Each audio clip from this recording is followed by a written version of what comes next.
औज़ुबिल्लाहि मिनश्शैतानिर्रजीम बिस्मिल्लाहिर्रहमानिर्रहीम अल्हम्दुलिल्लाह वस्सलातु वस्सलामु अला अहलिहा। वज़ू के हवाले से हमारी गुफ्तगू आपके साथ हो रही थी और वाजिबात वज़ू तक जो है वो हमारी बात मुकम्मल हो गई थी, ठीक है ना।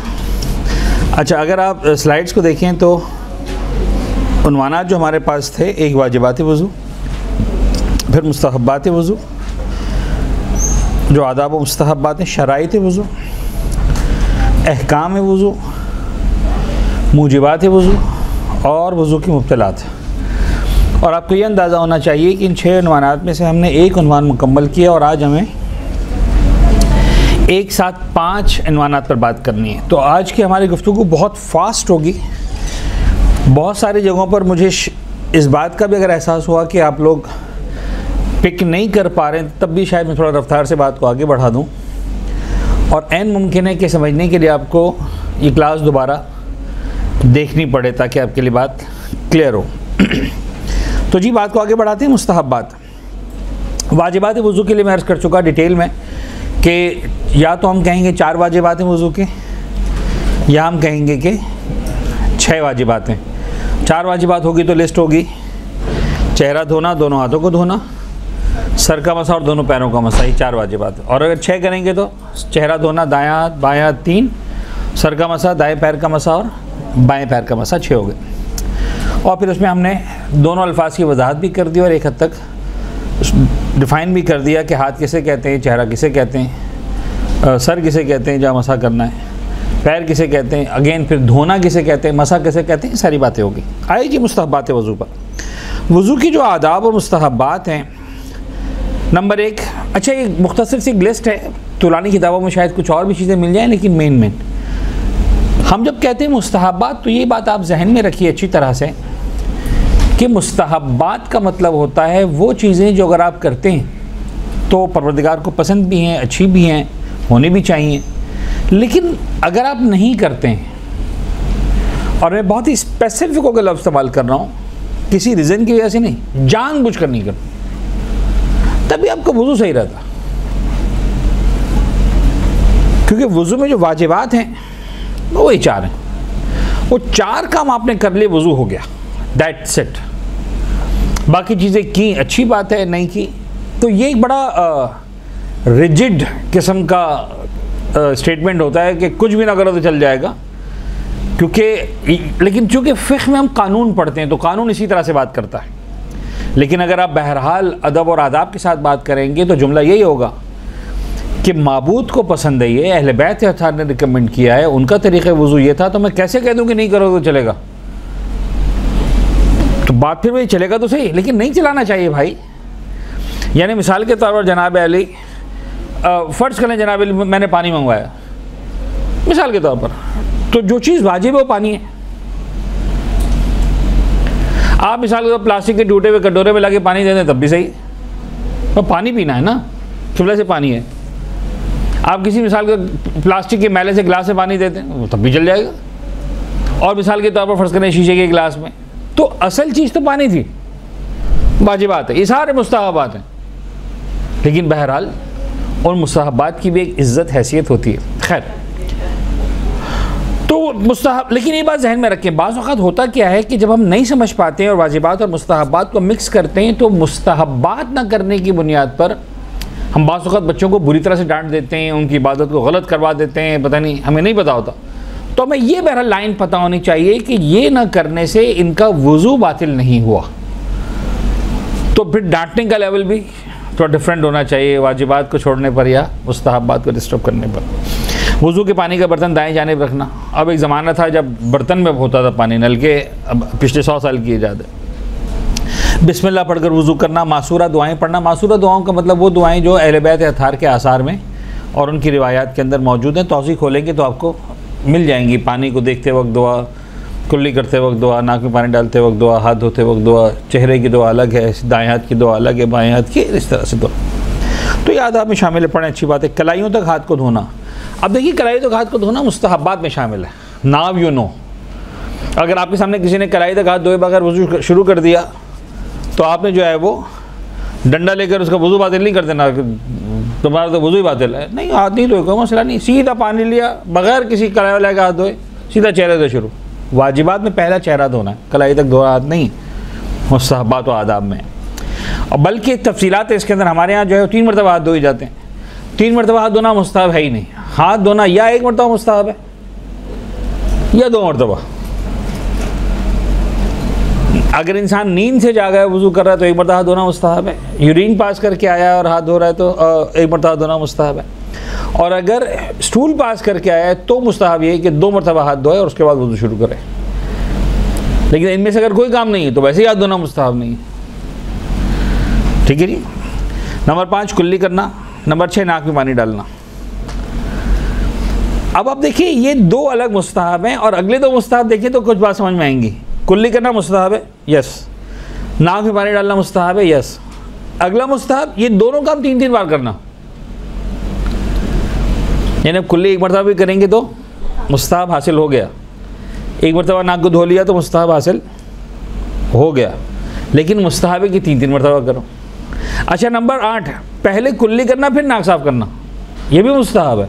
यानी अगर किसी ने नाक पहले साफ़ किया बाद में कुल्ली की तब भी उसने मुस्तहब को हासिल किया। आज़ा वज़ू को 2 बार धोना सिवाय बाएं बाजू के, जैसे मुस्तहब है कि 1 बार से ज़्यादा ना धोया जाए ताकि वाजिब तरी से मसा हो। इसकी वजह भी मेरे ख्याल में आ गई थी लास्ट क्लास के अंदर। मर्द कोहनी के ज़ाहिरी हिस्से से आगाज़ करे और औरत बातिनी हिस्से से। अगेन ही मुस्तहब है। अगर कोई मर्द खातून मारका है और वो अंदर से शुरू करे तो उनको कोई डांट वाट नहीं पड़ेगी। और अगर कोई खातून जो है वो लिबरलिज्म की कायल है और फेमिनिज्म कहते साहब ये गलत बात है, ये मर्दों और औरतों में तफर्रुक, हम मर्दों की तरह वज़ू करेंगे, तो आप करने दें मर्दाना वार वज़ू, उनका वज़ू बातिल नहीं होगा। खैर ये एक मज़ाक के तौर पर था। तो खुली तौर पर मर्दों के लिए मुस्तहब है कि वो ऊपर से स्टार्ट करें, ख़वातीन के लिए मुस्तहब है कि अंदर से। लेकिन अगर कोई मर्द इस तरह से नहीं करता या कोई खातून उस तरह से नहीं करती तो उनका वज़ू बातिल नहीं होता। अच्छा जी, बड़ा अहम मौजू है ये, जिसको मैंने सिर्फ एक स्लाइड के अंदर समझाने की कोशिश की। मेरी तरफ देखिएगा प्लीज़, थोड़ी देर के लिए इतना छोड़ें। देखिए वज़ू की जो हैसियत है ना, बहुत गौर कीजिएगा, बड़े मुश्किल अल्फाज इस्तेमाल करूँगा लेकिन अल्लाह करे मैं समझा पाऊँ। वज़ू की जो हैसियत है वो हर जगह पर शर्त की हैसियत है। क्या मतलब शर्त की हैसियत है? यानी मैं आपको समझाने के लिए कहूँ ताकि बात क्लियर हो। मिसाल के तौर पर जनाब अली, मैंने फ़जर की नमाज़ नहीं पढ़ी। फ़जर की नमाज़ के लिए वज़ू वाजिब था, राइट? हेलो, तो कितने वाजिब थे सुबह? एक, ठीक है। मैंने कहा फ़जर की नमाज़ नहीं पढ़ी, नहीं जागा, तो कितने गुनाह किए मैंने?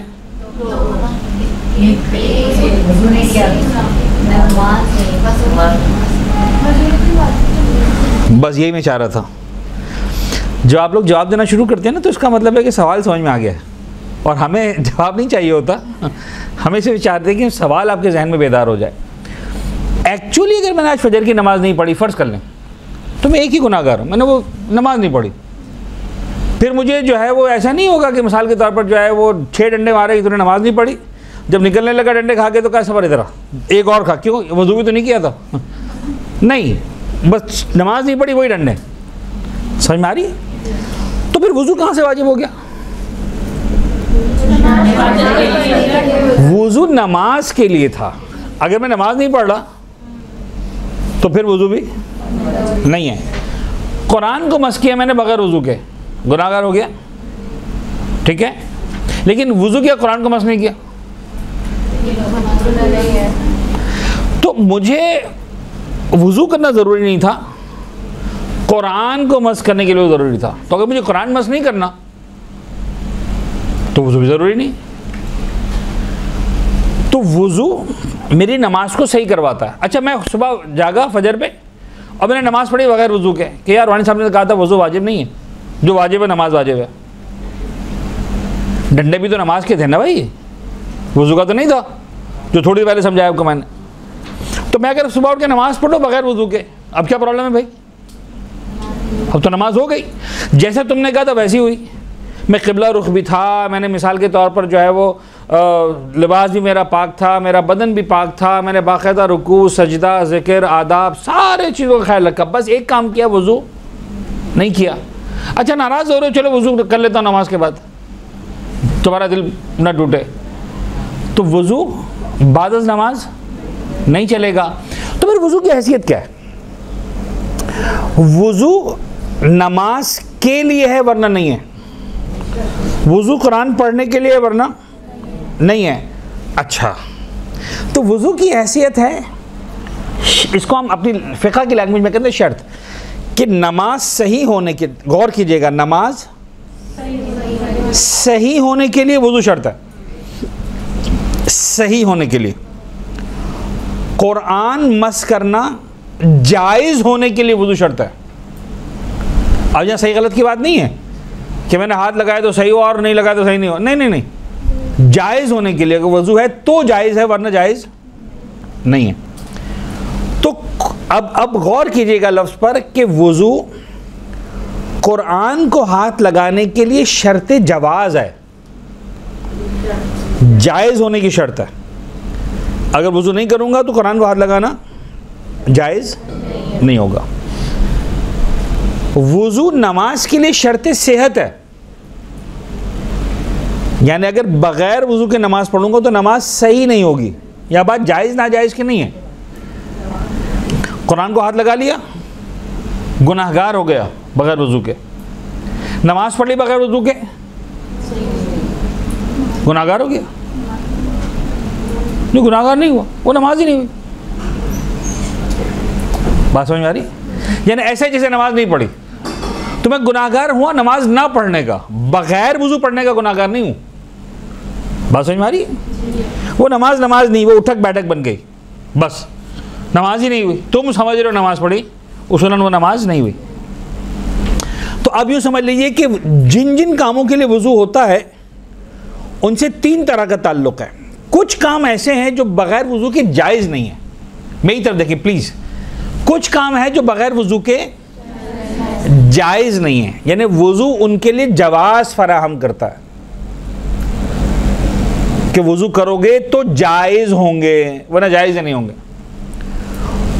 कुछ काम के लिए वज़ू करना शर्त सेहत है, यानी अगर वज़ू करोगे तो काम सही होंगे वरना सही नहीं होंगे। और कुछ काम ऐसे हैं जो बग़ैर वज़ू के जायज़ भी हैं, सही भी हैं, लेकिन फिर भी दिन कहता है कर लो ना यार। वो फ़र्क क्या पड़ेगा?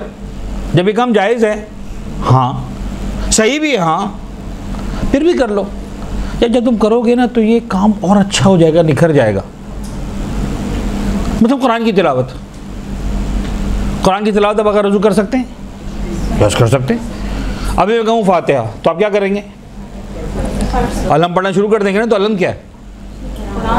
कुरान है ना। तो आपने तो नहीं सोचा मैंने वज़ू किया हुआ कि नहीं किया हुआ। आज तक किसी ने नहीं कहा भाई जिनका वज़ू वही करना पड़ना फातिहा। ठीक है ना। तो इसका मतलब जायज़ है, सही भी है, कोई गलत भी नहीं हुआ कि साहब अच्छा बगैर वज़ू के पढ़ा ना ये फातिहा माना ही नहीं जाएगा, अम्मा को पहुँचेगा ही नहीं या मरूम को पहुँचेगा ही नहीं। नहीं, सही भी हो गया। लेकिन जब कुरान पढ़ना है तो क्या कर लो? वज़ू कर लो। अब जो सूरह फातिहा पढ़ोगे, अब जो तुम कुरान की तिलावत करोगे उसमें कमाल आ जाएगा तुम्हारे वज़ू के जैसे। तो बाज़ कामों के लिए वज़ू शर्ते जवाज़ है, बाज़ के लिए शर्ते सेहत है, बाज़ के लिए शर्ते कमाल है। कुछ काम है जो बग़ैर वज़ू के जायज़ नहीं है, कुछ हैं जो बग़ैर वज़ू के सही नहीं है, कुछ हैं जो बग़ैर वज़ू के मुकम्मल नहीं है। यानी मुकम्मल से मुराद कमाल नहीं है उनके अंदर। तो ये अगर आप समझ जाएंगे तो बहुत सारी बातें इसके अंदर, वो अब बहरहाल लिस्टें हैं सारी, वो मैं ऐसा लिस्टें नहीं बता रहा अभी आपको। मसलन जिनके लिए शर्त जवाज़ है, अल्लाह के नाम को छूना जायज़ ही नहीं बग़ैर वज़ू के, कुरान के हरूफ को मस करना, ठीक है ना, वगैरह वगैरह। जिनके लिए शर्त सेहत है, नमाज़ पढ़ना चाहे वाजिब हो चाहे मुस्तहब। अब हम जो नहीं जानते इन बारीकियों फंस जाते हैं, कहते हैं वाजिब नमाज के लिए वज़ू वाजिब है, मुस्तहब नमाज के लिए वज़ू, तो वज़ू तो वाजिब, नमाज ही वाजिब नहीं तो वज़ू कहाँ से वाजिब हो गया? बात समझ में आई? तो वह समझाना पड़ता है कि शर्त सेहत है, नहीं करोगे तो वो नमाज नहीं बनेगी, वो नमाज सही नहीं होगी। बिल्कुल उसी तरह जिस तरह मुस्ताहब नमाज के लिए भी किबला रुख होना ज़रूरी है, जब तो नमाज ही ना पढ़ो, लेकिन अगर नमाज पढ़ोगे तो जिस तरह किबला रुख होना शर्त है, लिबास का पाक होना शर्त है, इसी तरह बावुज़ू होना शर्त है। वज़ू नहीं करोगे तो नमाज है। तवाफ़ के लिए नमाज जो है वो शर्त वज़ू शर्त सेहत है वगैरह वगैरह। चले जी, तो ये एक जुमला था, वज़ू शर्त सेहत है बाज़ कामों के लिए जैसे नमाज, बाज़ के लिए शर्त जवाज़ है जैसे मस्से कुरान या मस्से अस्माए इलाही, और बाज़ के लिए शर्त कमाल है जैसे मुस्तहब तवाफ़ हो गया, कुरान की तिलावत हो गई, कब्रिस्तान जाना हो गया, सोना हो गया। सोने के लिए बग़ैर वज़ू जायज़ है? यस जायज़ है, सही है जी, बिल्कुल सही है।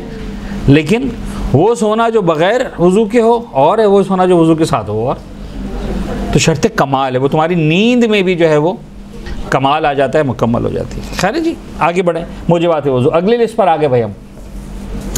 मुजिबात वज़ू का मतलब है वो चीज़ें जिनके लिए वज़ू करना ज़रूरी है। अब चूँकि मैंने कॉन्सेप्ट समझा दिया तो यहाँ पर हमने लफ्ज़ ज़रूरी इस्तेमाल किया है, वाजिब इस्तेमाल नहीं किया, ठीक है, बतौर शर्त। नंबर 1, तमाम वाजिब नमाज़ों के लिए, यानी कोई वाजिब नमाज बगैर वज़ू के नहीं हो सकती। नमाज मैयत के लिए बावज़ू होना वाजिब नहीं है। अब चूँकि पहला जुमला नमाज वाजिब था तो हमने कहा भाई नमाज मैयत के लिए बावज़ू होना वाजिब नहीं है, तो अब नमाज मैयत के लिए वज़ू क्या बनेगा? शर्त कमाल बनेगा। जायज़ भी है, सही भी है। हाँ, कमाल उस वक्त आएगा जब वज़ू के साथ करो। और मुस्तहब नमाज़ों के लिए वज़ू शर्त सेहत है। मुस्तहब नमाज बगैर वज़ू के होगी ही नहीं, तो वहाँ शर्त कमाल नहीं, शर्त सेहत है कि नमाज सही उस वक्त होगी जब तुमने वज़ू करके रखा होगा। भूले हुए सजदे और तशहुद की क़ज़ा के लिए, खाने काबा के वाजिब तवाफ़ के लिए। अब यहाँ पर जो है वो मैं सिर्फ एक जुमला कहूँगा, जो करके आए उनको बहुत आसानी से समझ में आएगा, जो नहीं करके आए उम्रा वगैरह, दुआ के साथ कि परवरदिगार मुझे उनको बार बार नसीब करें इंशाअल्लाह, वहाँ जाकर समझ में आएगा। देखिए, तवाफ़ दो तरह के होते हैं, एक तवाफ़ वो है जो वाजिब तवाफ़ है, एक तवाफ़ वो है जो मुस्तहब तवाफ़ है। वाजिब तवाफ़ से मुराद वो तवाफ़ जो उम्रे का हिस्सा है। जो उम्रे का हिस्सा है वो वाला तवाफ़ बग़ैर वज़ू के नहीं हो सकता, सही नहीं है। वो तवाफ़ जो उम्रे का हिस्सा नहीं है वो आप बग़ैर वज़ू के भी करें, कोई हर्ज नहीं, ठीक है जी। तो उसको कहते हैं वाजिब तवाफ़ जो उम्रे का हिस्सा हो, फिर चाहे वो उम्रा वाजिब ना हो। जैसे फ़र्ज़ करना आपने एक उम्रा कर लिया जो वाजिब वाला था, अब दूसरा उम्रा कर रहे हैं तो वैसे ही वाजिब नहीं था, लेकिन अगर कर रहे हो तो वज़ू करना पड़ेगा वरना तवाफ़ सही नहीं होगा, इसलिए कि उम्रे का हिस्सा है। तो व्हेन वी से वाजिब तवाफ़ के लिए, तो इसका मतलब होता है वो उम्रा, वो तवाफ़ जो उम्रे का हिस्सा है। और हम जब कहते हैं मुस्तहब तवाफ़, यानी वो तवाफ़ जो उम्रे का हिस्सा नहीं है, फिर चाहे वाजिब ही क्यों ना हो। बस आपने मन्नत मानी थी कि मेरा फलां काम हो गया तो मैं खाने काबा के तवाफ़ करूँगा, अभी तवाफ़ करना वाजिब है क्योंकि मन्नत मानी थी आपने, लेकिन चूँकि उम्रे का हिस्सा नहीं है लिहाजा बग़ैर वज़ू के भी करेंगे तो सही हो जाएगा। जिनको समझ में आए ठीक, नहीं आया दोबारा सुनिएगा तो समझ में आ जाएगा। आगे बढ़ते हैं जी। नंबर 4, नज़र की हो, अहद किया हो या कसम खाई हो कि वज़ू करूँगा। अच्छा, कुल्ली तौर पर एक कुल्ली उन्वान है हमारे पास शरीयत में कि वो काम जो इट्सेल्फ वाजिब नहीं है आप अपने आप पर वाजिब कर सकते हैं 3 तरीक़ नहीं, या कसम खा लें, या अहद कर लें, या नज़र कर लें, तो वो काम आप पर क्या होता है? वाजिब हो जाता है। आप कसम खा लें कि मैं रोज़ाना फजर के बाद मसलन सूरह यासीन पढ़ूँ, तो वैसे वाजिब नहीं था, लेकिन अब क्या हो जाएगा? वाजिब हो जाएगा रोज़ाना नमाज के बाद, फजर के बाद सूरह यासीन पढ़ना, मिसाल के तौर पर। तो एक कसम से या अहद करें, मैं खुदा से अहद करता हूँ कि जो है वो ज़िंदगी भर फजर की नमाज के बाद सूरह यासीन पढ़ूँगा, वाजिब हो जाएगा। बात समझ में आ रही? वगैरह वगैरह वगैरह। या आप नज़र कर लें, जैसे जनाब ज़हरा ने नज़र की थी सल्लल्लाहु अलैहि ने अपने बच्चों की सेहत के लिए,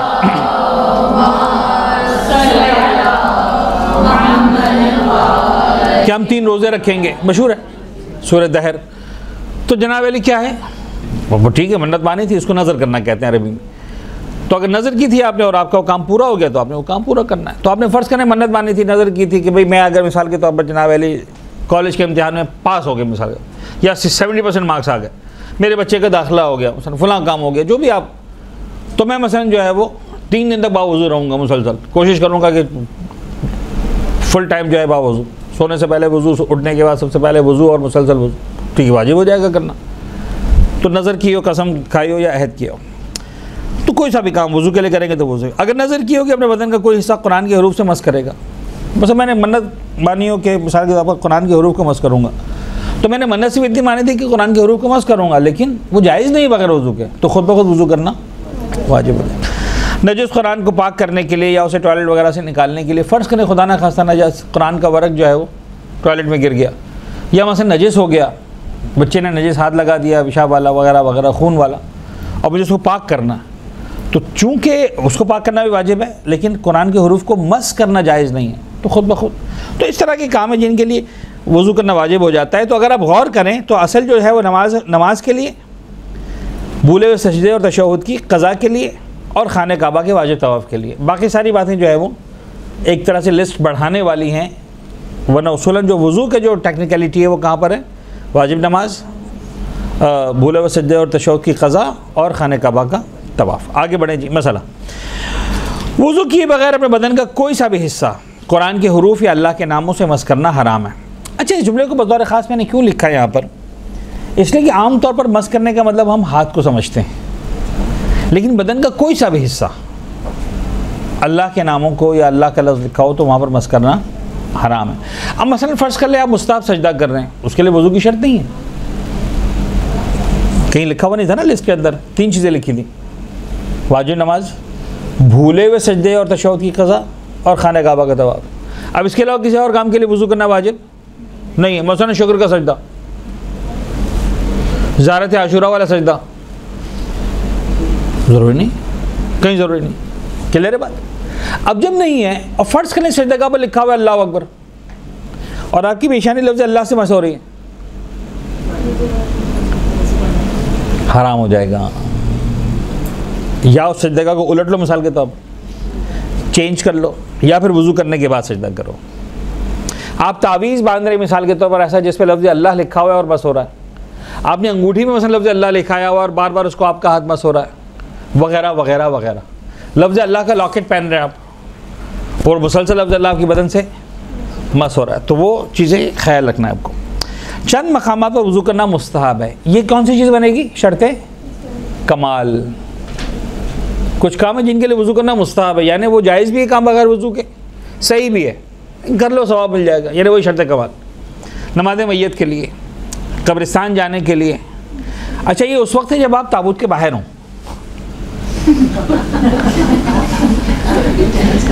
वरना तो नहा धो के जाना है 3 पीस सूट पहनकर, और हर एक जब ताबूत में जाता है तो नहा धोकर काफूर से, बेरी से काफूर से, खालिस पानी से 3 पीस सूट पहन के फिर जाता है। तो ये उसके लिए है जो ताबूत के अंदर, जो बाहर है उसके लिए वज़ू करके जाना मुस्तहब। मस्जिद में जाने के लिए, कुरान साथ रखने के लिए, कुरान लिखने या पढ़ने के लिए, अगर बशर्त इस शर्त पर कि आप जब लिख रहे हैं तो आप हरूफ को मस नहीं कर रहे हैं, कुरान के हाशिए को मस करने के लिए, सोने के लिए, तजदीद वज़ू करना खुद इत्सल मुस्तहब है। वज़ू था, नमाज का वक्त आ गया, दोबारा करो, भाई वज़ू तो है मेरा, अल्लाह को पसंद है, दोबारा कर लो। अच्छा, अगर इनमें से किसी काम के लिए वज़ू करे तो वो तमाम काम भी किए जा सकते हैं जिनके लिए वज़ू वाजिब था। ये बड़ा अहम जुमला है। अच्छा, मुझे समझ में नहीं आ रहा कि आप ये नोट्स क्यों लिख रहे हैं, कि आप लोगों को नहीं मिली ये प्रेजेंटेशन? आप कहें प्लीज़ ईशान भाई से, वो आपको दे देंगे। आ गई तो आपस में प्लीज़ बांट देना, शेयरिंग इज़ केयरिंग। आपस में दूसरे के नंबर ले लें और जिनके पास है वो उनको पहुँचा दें, जिनके पास नहीं है। अब वो चीज़ें लिखें जो इनके अलावा है, प्लीज़ आपस में शेयर कर लें। जिनके पास भी है, कुछ लोगों की आवाज़ आई है कि आ गई है तो दे दें एक दूसरे को। अच्छा जी, तो मैं आपको बता रहा था कि अगर इनमें से किसी काम के लिए वज़ू किया तो वो सारे काम भी कर सकते हैं जिनके लिए वज़ू शर्त थी। देखिए, वज़ू का कमाल क्या है कि वो शर्त है। जब मैं नमाज पढ़ने के लिए खड़ा हो रहा हूँ तो वज़ू होना चाहिए, दैट्स इट। फिर इससे फ़र्क नहीं पड़ता कि वज़ू मैंने किस काम के लिए किया था, मैं बावज़ू हूँ, यस और नो? यस, शुरू कर लो। नहीं, वो तो कुरान छूने के लिए वज़ू किया था ना, तो वज़ू तो हो गया ना। तो कपड़े भी आपने कुरान के लिए पाक किए थे, अब दोबारा पाक करो। तो आप सोचते हैं कि यार ये कपड़े मैंने कुरान पढ़ने के लिए पहने थे, तो अब इस कपड़ों को उतारो, दोबारा नए कपड़े पहनो नमाज के लिए। तो वो कपड़े तो जो है ज़ोहर की नमाज के लिए, तो असर के लिए फिर दोबारा कपड़े। ऐसा नहीं होता। कपड़ों की तहारत शर्त है, उन्हीं कपड़ों के साथ आप कुरान पढ़ लेते हैं, उन्हीं के साथ जो है आप ज़ोहर पढ़ते हैं, उन्हीं के साथ असर पढ़ते हैं, उन्हीं के साथ मगरिब पढ़ते हैं, उन्हीं के साथ इशा पढ़ते हैं। तो वुज़ू की शर्त है, दैट्स इट। तो अगर किसी भी एक काम के लिए आपने वुज़ू कर लिया तो आप सारे वो काम कर सकते हैं जिनके लिए वुज़ू की शर्त है, इसलिए कि आप वुज़ू है। तो ये बार बार परेशान करने की या होने की ज़रूरत नहीं है कि यार वो तो मैंने फजर की नमाज के लिए वुज़ू किया था, तो अब ज़ोहर की नमाज कैसे पढ़ूँ, तो वो तो मैंने ज़ोहर असर की नमाज के लिए वुज़ू किया था, तो मगरिब कैसे पढ़ूँ। ना जी, हो सकता है वुज़ू हो गया एक मरतबा, चाहे ज़ोहर असर की नमाज का वक्त था, आपने ज़ोहर असर की नियत की ही नहीं, आपने कहा साहब मैं तो कुरान पढ़ने के लिए वुज़ू कर रहा हूँ, 1 घंटे बाद ज़ोहर पढ़ने खड़े हो गए, तब भी जायज़ है, कोई मसला नहीं। क्लियर हो गई बात। तो अगर आपने किसी भी एक काम के लिए वुज़ू कर लिया तो आपको एक तरह से यूँ समझ लीजिए सर्टिफिकेट मिल गया, पासपोर्ट मिल गया हर उस काम के लिए जिसके लिए वुज़ू की शर्त थी या वुज़ू जिसके लिए करना ज़रूरी था। Is that clear? आगे बढ़ते जी। मुब्तलात वुज़ू, 7 चीज़ों से वुज़ू बातिल हो जाता। इसमें सबसे अहम बात क्या है आपको पता है? एक लफ्ज़ जो इस जुमले में लिखा हुआ नहीं है, यानी ये जुमला जो मैं बोल रहा हूँ तजर्बात की बुनियाद पे बोल रहा हूँ। सबसे अहम बात वो है जो लिखी हुई नहीं है, वो है एक लफ्ज़, और वो लफ्ज़ पता है क्या है? ही।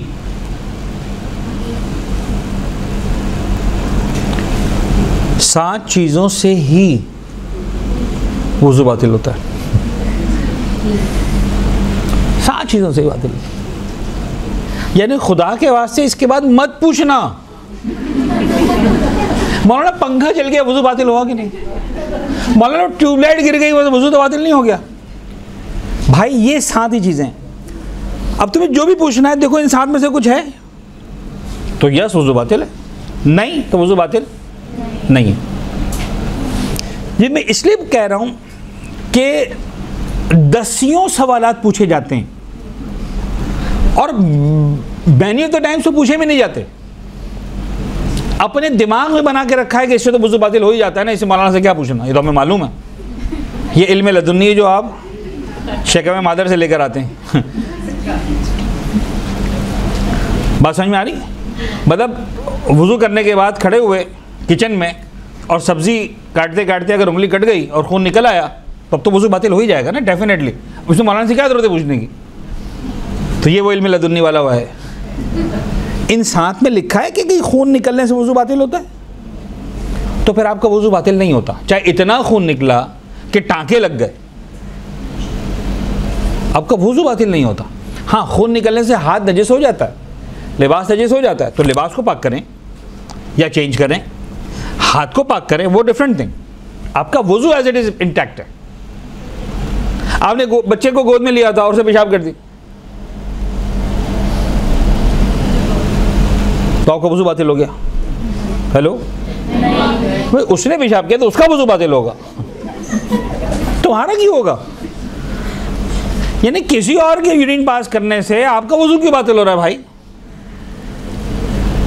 बात समझ में आ रही? चाहे वो आपका बच्चा ही क्यों ना हो, तो उसका यूरिन आपके लिबास को नजिस करेगा, आपके बदन को नजिस करेगा, यस।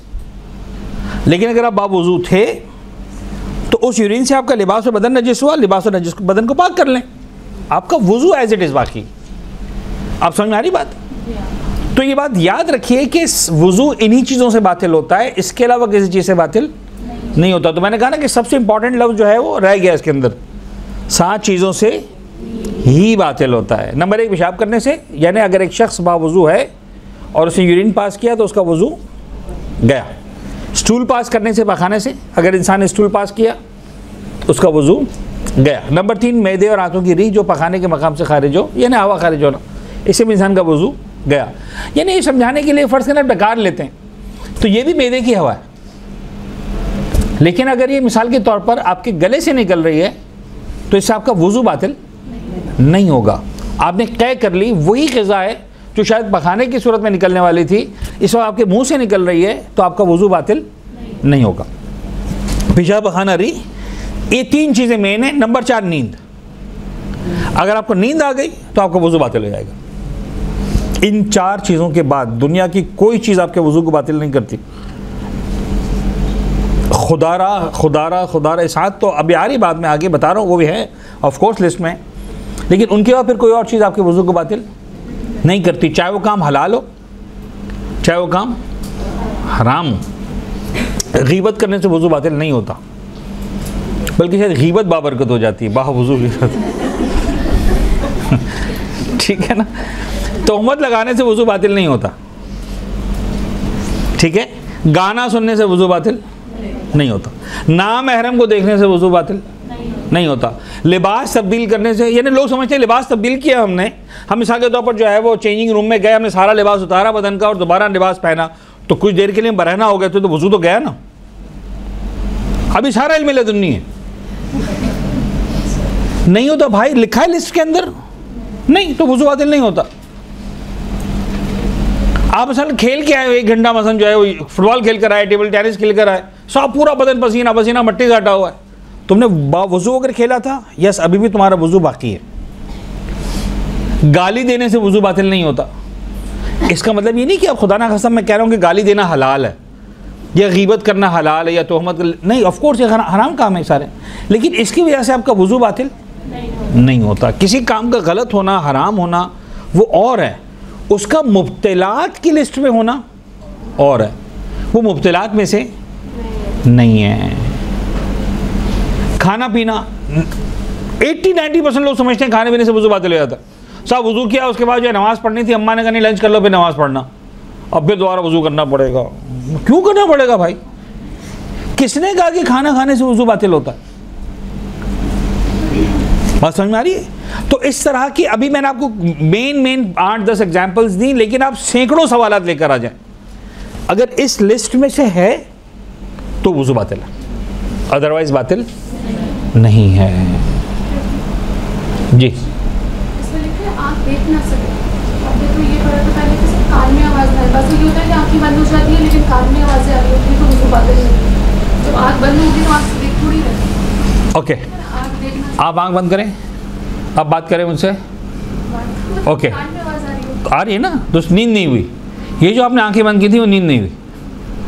समझ में आई बात? हम ये समझाना चाह रहे हैं, नींद इसको कहते हैं उस कैफियत को जो आपकी आंखें बंद हो जाएं और आपके कान भी बंद हो जाएं। नींद को डिफाइन करने की कोशिश की गई असल में। आप ऐसे 1 मिनट के इसको हटा दें, मैं सिंपल कहूँ नींद से आपका वज़ू बातिल हो जाता है, समझ में आ गया? आए तो फिर इसको हटा दें दूसरे जुमले को। ये उनके लिए जिनको नींद समझ में नहीं आती। तो नींद उस कैफियत का नाम है कि जब आप आंखें ना देख रही हो और कान आपके ना सुन रहे हो। जब ये दोनों सेंसेस आपके जनाब वाले जो है वो समझें कि ऑलमोस्ट डेड हो गए या स्टॉप हो गए for the time being, it means जनाब वाले जो है वो आप अब ऐन मुमकिन है आपके साथ इस दौरान तो इंसान कुछ सूंघ भी नहीं सकता, खुशबू भी नहीं आती, बदबू भी नहीं आती, इंसान सो रहा है। तो ठीक है, हम नींद को डिफाइन कर रहे हैं कि यार इतना हो गया तो नींद हो जाएगी। बात समझ में आ रही? अच्छा, अब आप कह रहे हैं साहब कान सुनाई ना दे, शोर शराबा तो सुनाई देता है, वो आपकी आंख खुल जाती है, आप खुद भी ये कह रहे होते हैं कि यार नींद से जगा दिया, इतना शोर किया कि नींद से जगा दिया। तो नींद से जागने का मतलब ये है कि कान नहीं सुन रहा था और सुनना शुरू कर दिया, वरना एक्चुअली जनाब अली उस वक्त क्या होता है, अब आपके साथ अम्मा ऐसी होती हैं, उनके कान तो सुनना बंद करते ही नहीं, लेकिन वज़ू उनका भी टूटता है। तो द वर्ड नींद उसको हम डिफाइन करने की कोशिश कर रहे हैं यहाँ पर। क्लियर है जी? आगे बढ़े। वो चीज़ें जिनसे अकल जायल हो जाती है जैसे दीवानगी, मस्ती, बेहोशी वगैरह, तो एक तरह से या तो नींद में आ जाएगा, वरना हमारे प्रैक्टिकल नहीं है कि कुछ आप शराब इतनी पी ले के मस्त हो जाए वगैरह वगैरह। क्या अर्ज़ करूँ, इस्तेहाज़ा ख़वातीन के मसाइल में हो जाता है, हर वो काम जिसकी वजह से गुस्ल वाजिब हो जाता है तो खुद ब खुद उससे वज़ू इंसान का टूट जाता है। मसलन औरत नजासत के आलम में आ गई तो अब ये नहीं कह सकते कि साहब वो लिस्ट में तो नहीं था, मेरा वज़ू बाकी है, नहीं, वज़ू गया। जब नजासत के पीरियड का आगाज़ होगा तो खुद ब खुद वज़ू चला जाएगा। अच्छा जी, सेकंड लास्ट हमारी जो है वो लिस्ट में चीज़ शराइत है, वज़ू की शराइत। तो तकरीबन 11-12 चीज़ें, अब देखिए कितना जल्दी मैं बयान कर सकता हूँ, फास्ट हम निकलेंगे। पानी पाक हो, सबसे पहले जनाब अली वज़ू की जो शर्त है, ख़ुद वज़ू के सही होने की शर्त वो ये कि पानी पाक हो। यानी अगर नजिस पानी होगा तो मेरा वज़ू सही नहीं होगा। अगर मैंने सारे वाजिबात सारे मुस्तहबात पे अमल कर लिया, लेकिन इत्तेफाकन जिस जग में पानी था जिससे मैं वज़ू कर रहा था उसमें जनाब अली एक कतरा नजासत का, फ़र्ज़ करें ब्लड गिर गया था एक ड्रॉप, या एक ड्रॉप यूरिन गिर गया था उसके अंदर, तो मेरा वज़ू सही नहीं होगा। चाहे मैंने सारा चेहरा बिल्कुल सही धोया था, सीधा हाथ सही धोया था, उल्टा सही धोया था, सारी दुआएं पड़ी थी, वज़ू सही नहीं। तो वज़ू के सही होने की शर्त क्या है कि पानी पाक हो। नंबर 2, पानी मुतलक हो। मुतलक हो यानी मुज़ाफ़ ना हो, ठीक है। अब मुतलक और मुज़ाफ़ की आधे घंटे की जो है ना गुफ्तगू है समझाने के लिए, तो मैं उसमें नहीं जा रहा फ़िलहाल। समझाना ये है कि मुज़ाफ़ ना हो यानी मुतलक हो यानी खालिस पानी हो, ठीक है जी। तो अगर फ़र्ज़ अर्क़ गुलाब है, नारियल का पानी है, मैंगो जूस है, उससे वज़ू आपका नहीं हो सकता। अच्छा, अगर मालूम नहीं था, आपने वज़ू कर लिया, फिर किसी ने कहा भी यार तुमको बताना भूल गए, ये जग में जो पानी था ना उसमें एक कतरा नजासत का गिर गया था, आपने कहा हमें तो पता ही नहीं था, तुम्हारा वज़ू सही हो गया। नहीं, वो न फ़कत वज़ू बातिल, बल्कि अब नजस पानी पूरे बदन पर लगाने से पूरा बदन नजिस भी माना जाएगा। हाँ, मुतलक वाली मसला था तो ठीक है, वो सिर्फ वज़ू बातिल है, कोई नजासत वगैरह नहीं है। जी बेटा, किसी ने मुझे कहा कि अभी एक्चुअली लाइन में आज के पानी नहीं आ रहा, तो वो पानी जब आता है तो उससे थोड़ा सा गंदा स्मेल ज़्यादा और मतलब थोड़ा सा डर्टी भी आता है पानी। तो किसी ने कहा कि इस पानी से आप वज़ू नहीं कर सकते क्योंकि इसमें स्मेल है, ये पानी ख़राब है, तो इसके बारे में बताइए। देखिए, लफ्ज़ मुतलक और मुज़ाफ़ की वजाहत अब जो आधे घंटे वाली थी ना, वो मैं आधे मिनट में कर रहा हूँ, जल्दी जल्दी। आपने गुस्ल मैयत के अहकाम सुने होंगे। पहला पानी जिसे गुस्ल दिया जाता है कौन सा है? आब सिदर, बेरी के पानी से। दूसरा पानी आब काफूर, काफूर मिले हुए पानी से। और तीसरा पानी मुतलक क्यों नहीं कहा, खालिस क्यों कहा तीसरा पानी?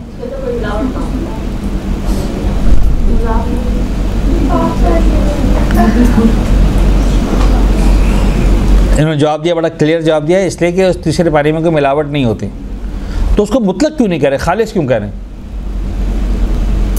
सवाल तो है ना। इसलिए कि तीनों पानी मुतलक हैं। अगर हम तीसरे को मुतलक कहेंगे तो जहन में ख्याल आएगा कि पहले दो मुज़ाफ़ थे। बात समझ में आ रही? तो बेरी मिला हुआ पानी भी मुतलक है, काफूर मिला हुआ पानी भी मुतलक है, और एक खालिस है, इसके अंदर कुछ मिला हुआ नहीं है, तीनों मुतलक। हेलो,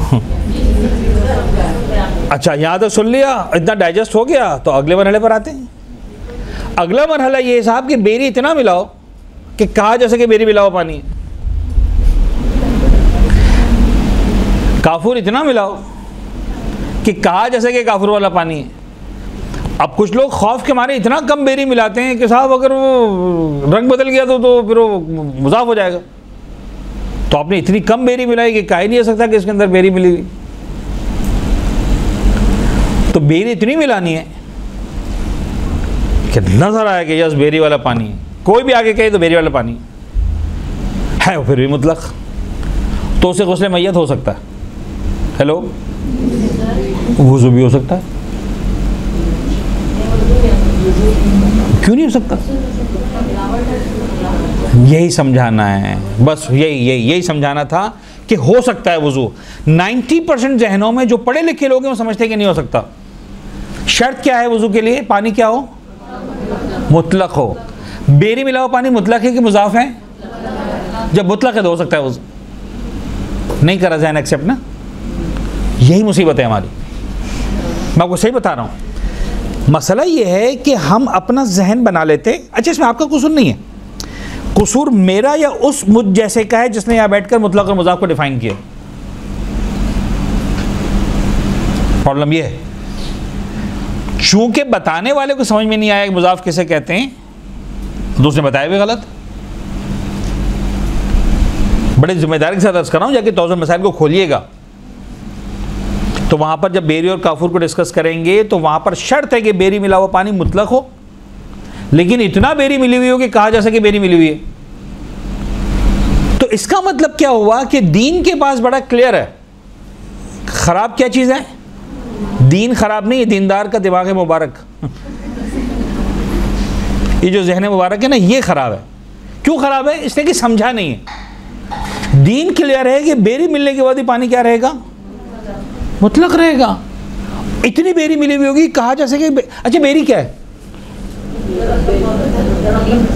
नहीं, बेरी डिटर्जेंट है, सर्फ है, सर्फ एक्सेल है पैगंबर के ज़माने का। मैं आपको सही बता रहा हूँ। हम उस दौर में जीते हैं जहाँ हमारे में सर्फ एक्सेल मिलता है। पैगंबर के ज़माने में सर्फ की जगह क्या इस्तेमाल होता था? हेलो, यस, बेरी का पाउडर। बेरी के पत्ते को सुखाया जाता था, उसको पानी में घोला जाता था।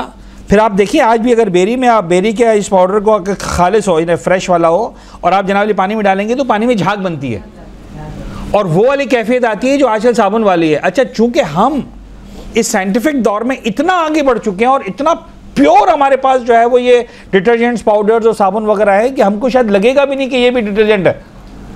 लेकिन अगर आप आज से 1200 साल पहले जाएं तो आपको लगेगा कि ये से डिटर्जेंट है भाई। ये जो बेरी है, बेरी वाला पानी, ये क्या है? यानी बेरी वाले पानी से मैं हाथ धो रहा हूँ ऐसा जैसे साबुन वाले पानी से हाथ धो रहा हूँ। आज आप बेरी वाले पानी से हाथ धोएंगे तो आपको लगेगा गंदा कर दिया हाथ पूरा।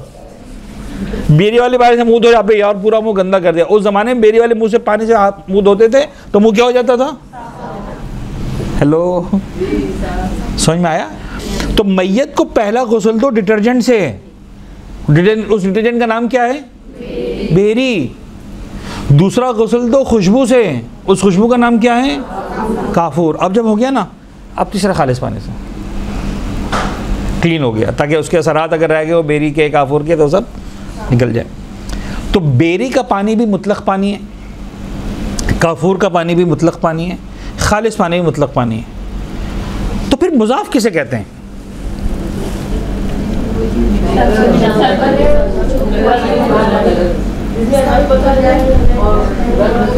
रंग, बू या जायका बदल जाए, राइट? रॉन्ग। तौज़ी में लिखा है। अब आई बात ना, यहीं तक तो लाना था। तौज़ी में कहाँ लिखा है कि रंग, बू, जायका बदल जाए? तौज़ी में कहीं नहीं लिखा कि मुज़ाफ पानी उसे कहते हैं जिसका रंग, बू, जायका बदल जाए। कहीं नहीं लिखा। पूरी गारंटी के साथ कह रहा हूँ, ऐसा मत देखें मुझे आंखें पड़, मुझे डर लगने लगा है इतने सारे लोग हमला कर देंगे तो क्या होगा। तौज़ी में कहीं नहीं लिखा रंग, बू, जायका बदल जाए तो पानी मुज़ाफ हो जाता है। नहीं, तौज़ी को खोलें।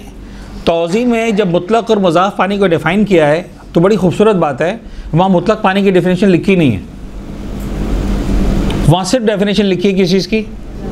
मुज़ाफ पानी की। ठीक है। और दो चीज़ों को कहा गया है मुज़ाफ पानी। नंबर एक, एक्सट्रैक्ट्स या आजकल की लैंग्वेज में जूसेस। आपने लीमू नहीं छोड़ा, आपने मौसम्बी नहीं छोड़ा, आपने नारियल का पानी निकाला, ये मुज़ाफ पानी। लीमू का शरबत, पानी में आधा लीमू नहीं छोड़ा, उसकी बात नहीं हो रही। लीमू के, जिसको आप अर्क कह ले एक तरह से, lemon juice, orange juice, mango juice, ठीक है, ये है मुज़ाफ पानी। एक, नंबर वन। नंबर टू, कोई चीज़ पानी में इतनी मिला दी जाए कि फिर उसे पानी ना कहा जा सके। इसकी मिसाल जो तौज़ी में लिखी है, कीचड़ कि मिसाल के तौर पर अगर पानी मट्टी थी और मट्टी में मसलन एक जग पानी डाल दिया आपने और वो कीचड़ बन गया, तो अब ये मुज़ाफ है। बस यही है, मुज़ाफ पानी की डेफिनेशन ख़त्म हो गई। मैं आपको समझाने के लिए दो एग्जांपल और देता हूँ ताकि आपको समझ में आए मुज़ाफ पानी किसे कहते हैं। निहारी, हाँ, ये है मुज़ाफ पानी। दाल, चिकन गोन सूप, इसको आप कहेंगे पानी, ये है मुज़ाफ पानी। अब इतना ये है पानी उसूलन, chicken gone soup is nothing but the water, लेकिन उसके अंदर कुछ इतना मिला दिया गया है कि आप उसको पानी नहीं कह सकते। निहारी भी पानी है उसूलन, लेकिन इसके अंदर मुख्तलिफ इंग्रेडिएंट्स इतना मिला दिए गए हैं कि इसको पानी नहीं कहा जा सकता। दाल जो आपकी पतली वाली बनती है, कढ़ी, सब पानी ही उसूलन देखा जाए तो, लेकिन इतना चीज़ें मिला दी गई हैं कि उसको पानी कोई नहीं कहेगा, तो बिल्कुल पानी माना जाएगा मुतलक, बिल्कुल कर सकते। लेकिन अगेन किसी और वाले साहब से मत पूछिएगा, वो मना कर देंगे आपको, और इसका रीज़न ये होगा कि वो नहीं समझे बात को। यानी ये है मसाला, ये मेरे कबीले का मसला है, यानी उन उलमा का कि जिन्होंने तौज़ी, क्योंकि उनके जहन में वो रंग व जायका मिला हुआ है। मैं आपको चैलेंज दे रहा हूँ, जाकर आप देखिए तौज़ील मसाइल को, जहाँ तक़लीद का चैप्टर ख़त्म होता है, जहाँ पानी का चैप्टर शुरू होता है, शुरू में है किसी को तौज़ील मसाइल यहाँ पर? हेलो, दिखाइए, जल्दी से दिखाइए, किसी के पास है तो। सर उसमें कराहियत भी आती है कि स्मेल इतनी ज़्यादा होती है पानी के अंदर, तो देखिए वो आपका मसला है, जो आपका मसला है ना, वो मसला बात का है। लेकिन फ़िलहाल ये तो समझें कि मुज़ाफ़ किसे कहते हैं। अच्छा, उसके बाद एक लफ्ज़ लिखा हुआ है, बड़ा अजीब है, तौज़ील मसाइल के अंदर मराजीन, आगा खुमैनी, आगा खुई, आगा सिस्तानी, सब में लिखा है, कहा कि ये पानी मुज़ाफ़ है, इसके अलावा जो पानी मुतलक है। यानी उन्होंने एक्चुअली मुतलक को नहीं डिफ़ाइन किया, उन्होंने किसको डिफ़ाइन किया? कहा भाई ये समझ लो मुज़ाफ़ है। अब अगर एक पानी इस शराइत पे पूरा नहीं उतरता तो मुतलक है। अब दोबारा मुज़ाफ़ को समझे, जूसेस वो तो वैसे हट गया ना, किसी पानी में कोई चीज़ इतनी मिला दी जाए कि फिर उसे पानी ना कहा जा सके। एग्जाम्पल क्या कहा तौज़ी में? कीचड़, यानी वो कहते हैं कीचड़ है जिसको मुज़ाफ़ पानी कहते हैं। जब मर्जी ये समझा रहा है मुझे, मैं क्या कह रहा हूँ कि अगर एक गिलास पानी में मैंने लीमू निचोड़ दिया तो ये मुज़ाफ़ हो गया? नहीं, मुज़ाफ़ नहीं हुआ। इसको आप क्या कहते हैं? लीमू वाला पानी। अगेन हाँ बिल्कुल हो जाएगा। आपका प्रॉब्लम ये है, मैं फिर समझा रहा हूँ, अगर आप यहाँ पर आकर अटकेंगे या गड़बड़ाएंगे तो मैं फिर आपको ले जाऊँगा मैयत के गुस्ल खाने में, इसलिए कि वहाँ पर आपको मानना पड़ेगा कि बेरी वाला पानी मुतलक है। तो अगर जितना बेरी मिलाने के बाद वो पानी मुतलक है, तो लीमू का एक आधा लीमू निचोड़ने का पानी कैसे मुतलक नहीं रहा? काफूर मिलाकर इतना काफूर है कि बाकायदा पानी की खुशबू चेंज हो गई है, बेरी में पानी का कलर चेंज हो गया है। रंग व जायका की जो बात थी, जब तक कलर चेंज नहीं होगा बेरी वाला पानी नहीं कहा जा सकेगा, फिर भी मुतलक रहेगा। तो वो कॉन्सेप्ट को क्लियर करना ज़रूरी है। अच्छा मुझे बताए कि कई सारे सब पढ़ाने वाले खुद यहाँ गलती कर जाते हैं। मैं अगेन किसी को जिंदाबाद मुर्दाबाद नहीं करना चाह रहा यहाँ पर, किसी पर नुक्ताचीनी नहीं करना चाह रहा, लेकिन मैं चाह रहा हूँ कि आपके लिए कॉन्सेप्ट क्लियर हो। और बहुत सारे पढ़ाने वालों के लिए क्लियर नहीं होता कॉन्सेप्ट, मैं बता दूँ आपको, मैं बहुत के लिए नहीं होता क्लियर।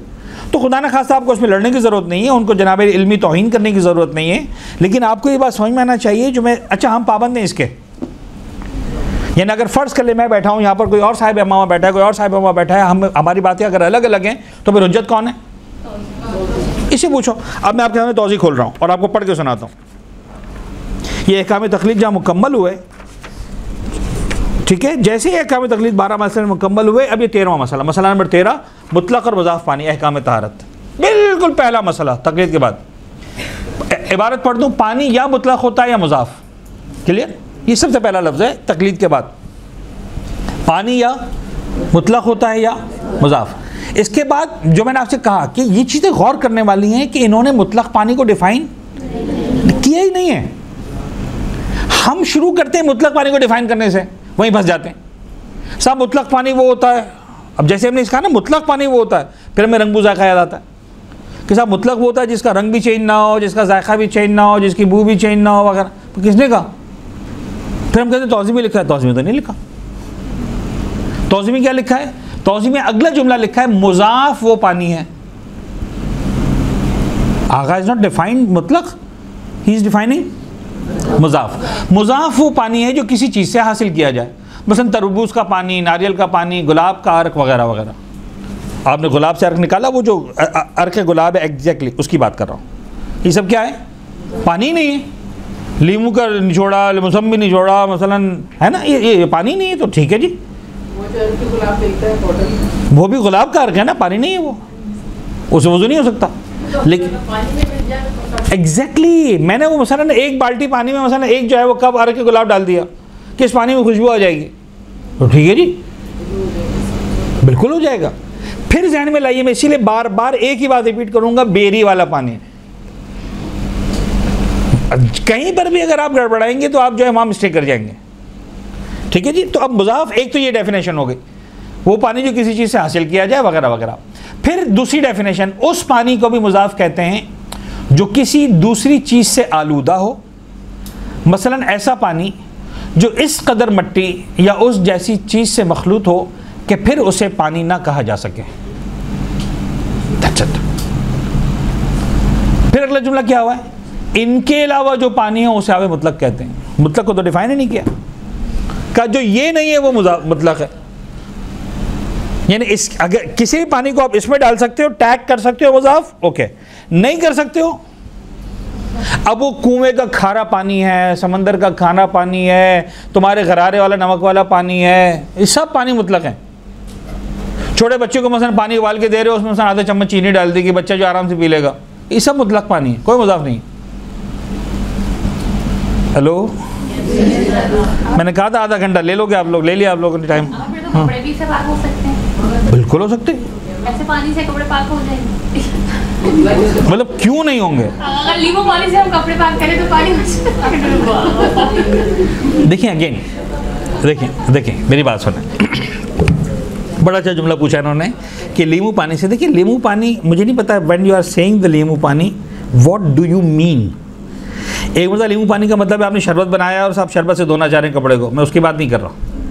मैं बात कर रहा हूँ कि एक बाल्टी में, एक जग के अंदर आपने आधा लीमू निचोड़ दिया। These are two different things. यार उसमें भी यही बहस है ना कि पानी मुज़ाफ ना हो। सही है, अगर आप उसको आप अच्छा देखिए, ये बड़ी इंपॉर्टेंट चीज़ होती है कि इल्मी एतबार से जब आप एक चीज़ को समझ जाते हैं तो नाउ स्टैंड अबाउट इट। आपको लगता है कि सर मैं समझी हूँ क्लियरली, ये मुज़ाफ नहीं है, आप कर डालें, आपकी दीन आपको आके मना नहीं करेगा। हाँ, कॉन्सेप्ट पर अगर आपका कोई क्वेश्चन है आप खड़े रहें आखिर तक। कॉन्सेप्चुअली यू आर क्लियर, मुतलक पानी मुतलक है, मुज़ाफ पानी मुज़ाफ है, दैट्स इट, ख़त्म हो गई बात। अगर इस माइंड सेट के साथ आप जाएंगे ना 1200 साल पहले, आपका जीना महाल हो जाएगा। आज के मुतलक और मुज़ाफ के माइंड सेट के साथ 1200 साल तो बहुत छोड़े, 200 साल पहले जाएंगे, आपका जीना महाल हो जाएगा। आज जिस तरह से हम पानी ज़ाया करते हैं तहारत के नाम पर और पता नहीं पानी कपड़े पाक करने के नाम पर, आपकी दादी अम्मा देख लेना, उनका आज भी जो है ना उनकी चीखें निकल जाती हैं, तुम कितना पानी ज़ाया कर रहे हो। क्योंकि वो उस दौर में जिए हैं जब मिसाल के तौर पर 4 किलोमीटर जाके जो है वो एक हांडी पानी भर के आते थे और उसके बाद कपड़े धोते थे, तो उनकी तो चीखें निकल जाएंगी कि तुम क्या कर रहे हो, कितना पानी ज़ाया कर रहे हो। तो वहाँ जाकर मुतलक मुज़ाफ आपको सब पता चलेगा। फिर आप अरब के सहरा में जाएं, जहाँ जानवर प्यास से तड़प के मर जाता है, बाज़ नहीं मिलता, मुर्दे को बाज़ औक़ात पानी ना होने की वजह से तयम्मुम करके दफना दिया जाता है, तो वहाँ पर आपको पता चलेगा कि पानी की किल्लत, पानी का मुज़ाफ और मुतलक होना किसे कहते हैं। पानी सिर्फ डेफिनेशन सिर्फ 2024 के इंसान के लिए नहीं है। तो we need to understand that जो कोर रिलीजन है उसको समझना ज़रूरी है। बेरी वाला पानी, काफूर वाला पानी, खालिस पानी, यानी वो एक तरह से बेस लाइन है मुतलक और मुज़ाफ के कॉन्सेप्ट को समझाने के लिए। मैं फिर कह रहा हूँ, तो मसाइल को उठाकर देखें, किसी भी मर्जे ने, चाहे खुमैनी साहब हो, कोई साहब हो, मैंने कहा ना किसी ने मुतलक को डिफ़ाइन ही नहीं किया, सिर्फ मुज़ाफ को डिफ़ाइन किया। और मुज़ाफ में भी दो, एक तो एक्सट्रैक्ट से जूस के अपना फ्रूट्स वगैरह के, वो तो वैसे ही बात ख़त्म हो गई। नंबर 2, कोई चीज़ इतनी मिला दी जाए कि फिर उसे पानी ना कहा जा सके। तो जो उसकी बिल्कुल क्लियर एग्जाम्पल्स हैं वो है निहारी है, पता नहीं हलीम है, चाय चिकन कॉर्न सूप है, इस तरह की चीज़ें। अब मुझे अंदाज़ा है कुछ जगहों पर आकर मैं भी अटक जाऊंगा कि यार इसको मुदाफ मानूं कि ना मानूं, लिहाजा मैं वो एग्जाम्पल्स नहीं लेकर आ रहा हूँ। लेकिन मुतलक पानी को डिफाइन नहीं किया किसी ने भी, ये लिहाजा रंगबू जायका का लफ्ज़ जो हम लेकर आ रहे हैं ये अपनी मर्ज़ी से लेकर आ रहे हैं। रंगबू जायका का लफ्ज़ कहाँ पर आया है? रंगबू जायका का लफ्ज़ आया है कुर पानी के अंदर। अगर एक कुर मिक़दार का पानी है उसके अंदर नजासत गिर जाए, मसलन कुर मिक़दार का पानी, ऐसा बर्तन जिसकी लंबाई चौड़ाई 3.5 बालिश, तो अभी 3.5 बालिश देखें कितना है, ज़रा गौर कीजिएगा। मिसाल के तौर पर इस टेबल की अगर मैं चौड़ाई को भी देखूँ ना तो 3.5 नहीं बनेगा, 1 2 3, अभी तक 3.5 नहीं हुआ पूरा। तो बस इतनी चौड़ाई, इतनी लंबाई, अगर इतना बॉक्स हो, इतना सा टैंक, आधा टेबल जितना लंबाई चौड़ाई कह रहा है, ये है कुर पानी। इस्लाम कहता है अगर ये पानी कुर है, इसके अंदर नजासत गिर के पानी पाक माना जाएगा। जिन्हें आगे बच्चे ने पेशाब कर दिया, गौर कीजिएगा, जो एग्जाम्पल दे रहा हूँ सोच समझ के दे रहा हूँ। मैं और आप शायद उस पानी से जनाब वाले हाथ लगाने को तैयार ना हो, अगर इस टैंक के अंदर बच्चे ने पेशाब कर दिया हमारे सामने, शरीयत के दी कोई मसला नहीं। प्रोवाइडेड इस पानी का, हाँ अब यहाँ पर लफ्ज़ इस्तेमाल हुआ रंग बुज़ायका, वो भी नजासत की वजह से। अगर नजासत की वजह से इस पानी का रंग चेंज हो गया, या इसकी बू चेंज हो गई, या इसका जायका चेंज हो गया, तो ये पानी नजस माना जाएगा, वरना ये पानी नजस नहीं माना जाएगा। मिसाल के तौर पर एक आदमी का हाथ खून आलूद हो गया, छुरी लगी, इसने उसी बाल्टी पर हाथ डाला, ऐसे ही धो लिया और जनाब वाली बैंडेज लगा दी अपने हाथ पर, खून के चंद कतरे गिरे इसके सामने हाथ इस पानी में, इसका रंग चेंज हुआ इस खून की वजह से, बू चेंज हुई या जायका चेंज हुआ, यस अभी पानी नजस है, वरना नहीं है। उस दौर का इंसान तो मर जाता अगर मैं इस पानी को नजस कर देता। बात समझ में आ रही है? तो रंग बुज़ायका का लफ्ज़ इस्तेमाल हुआ है कुर पानी को नजिस मानने के लिए, अगर नजासत की वजह से रंग या जायका। मुतलक और मुज़ाफ में तो रंग बुज़ायका का लफ्ज़ है ही नहीं कहीं पर भी, शरीयत ने सोचा भी नहीं वहाँ पर इस्तेमाल करने का। अच्छा, हम चूँकि तहारत के मसाइल को पढ़ते हैं, नजासत में रंग बुज़ायका, हम आहिस्ता आहिस्ता अनजाने में इस रंग बुज़ायका को लेकर आ जाते हैं मुज़ाफ में, जबकि मुज़ाफ के लिए शरीयत ने रंग बुज़ायका का लफ्ज़ इस्तेमाल नहीं किया, नेवर यूज्ड। ये मुतलक है, इसके अलावा जो पानी मुज़ाफ है, इसी वजह से समंदर का पानी मुज़ाफ है, सॉरी मुतलक है। सिंध में चले जाएं, नहरों का मटियाला पानी मुतलक है, इसलिए कि उसको क्या कहते हैं, नहर का पानी, मटियाला ही सही पानी। उस पानी को आप हाथ लगाएं, आपको लगे आप मर के भी पीने को तैयार नहीं होंगे। कराची वाले मिट्टी वाला पानी होता है पूरा, इतनी मिट्टी होती मिली हुई होती है, लेकिन मुज़ाफ नहीं होता वो। वहाँ के लोगों के कपड़े इसी पानी में धुलते हैं और पाक होते हैं, वहाँ के लोग इसी पानी में गुस्ल करते हैं और उनका गुस्ल हो जाता है, वहाँ के लोग इसी पानी में वुज़ू करते हैं, हो जाता है। तो मिट्टी वाले पानी से कैसे वुज़ू हो गया? ये तो मुज़ाफ था, पानी का रंग बदला हुआ था। हमने कब कहा कि मुतलक की पानी की डेफिनेशन में रंग बुज़ायका आ गया? वो क्यों मुतलक है? इसलिए कि मुज़ाफ नहीं है। आसान जवाब, कोई भी पानी इसलिए मुतलक है कि वो मुज़ाफ नहीं है। मुज़ाफ की डेफिनेशन में जो पानी पूरा उतरा वो मुज़ाफ है, जो पानी मुज़ाफ की डेफिनेशन में पूरा नहीं उतरा, क्योंकि मर्ज़ ने यही कहा, इनके अलावा जो पानी है मुतलक है, ख़त्म हो गई बात। तो मुझे तो इसी से सीखना है ना। क्लियर बात अच्छी तरह से सबके लिए? चले जी, हमारा टाइम 3 बजे तक का था, नहीं 3:30, आगे बढ़ते हैं। तो खैर पानी मुतलक हो, अगर मालूम नहीं था तो वज़ू बातिल, भूल गए थे तब भी वज़ू बातिल, यानी मुतलक में और उसमें नहीं चलेगा। मुतलक में तो खैर अब अगर जब डेफिनेशन समझ में आ गई तो फिर मुश्किल है कि कोई मुतलक पानी से मुज़ाफ पानी से वज़ू करे, यानी ऑरेंज जूस से कोई वज़ू करे सोच कर के मैं भूल गया था कि पानी नहीं मजाक लग रहा है ना? ठीक है जी, हाँ पाक होने का है, ऐसे ही इंसान भूल गया वो चलता है। तो खैर मालूम ना हो या भूल के तब भी ये 2 शर्तों पे कंप्रोमाइज़ नहीं। नंबर 3, पानी मुबाह हो, चोरी का ना हो। तो अगर चोरी का पानी है तो चाहे मुतलक भी है, पाक भी है, लेकिन चोरी का है, तो ऐसा नहीं कि मैं चोरी का गुनाहगार हो गया, वज़ू सही हो गया। नहीं, वज़ू शरीयत सही नहीं मान रही। मैंने अगर जज्बात में आके चोरी के पानी से वज़ू कर लिया तो मेरा वज़ू शरीयत सही नहीं मानेगी। मिसाल के तौर पर मैं किसी के रेस्टोरेंट में गया, वो मना कर रहा है वज़ू करने का, अब मैं सफ़र पे जा रहा हूँ ईरान की ज़ियारत पे, रास्ते में बस रुकी हुई है, होटल वाला मना नहीं कर रहा, अब कैसे मना कर रहा है? वो पीछे जल्दी से चुप के वज़ू करके आ गए हेलो मेरा तो वज़ू हो गया बाबा नहीं हुआ, अभी तो किया, तो चोरी का पानी था।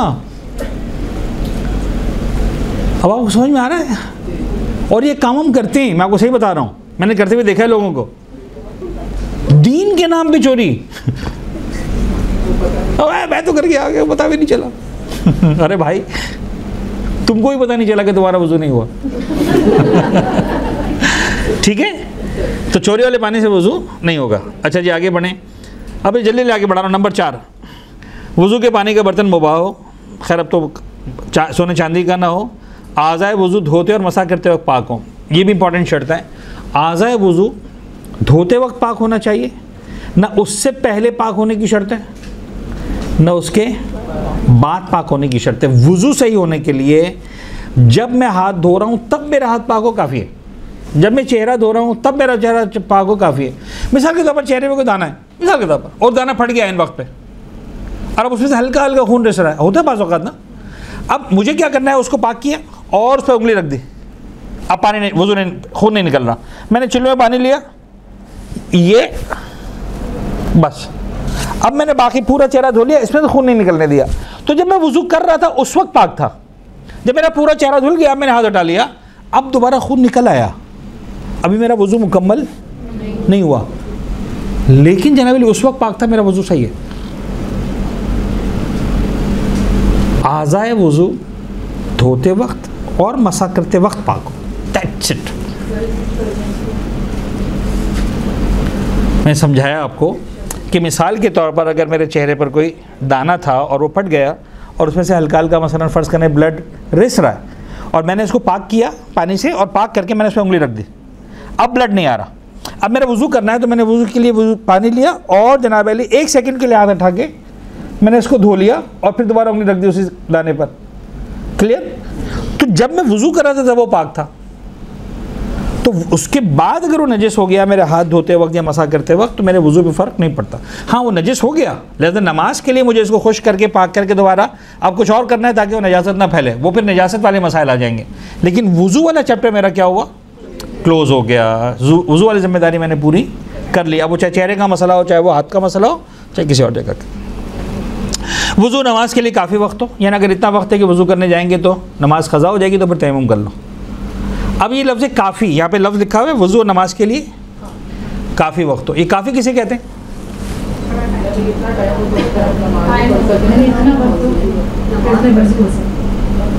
ओके ओके 6 बजकर फ़र्ज़ कर लें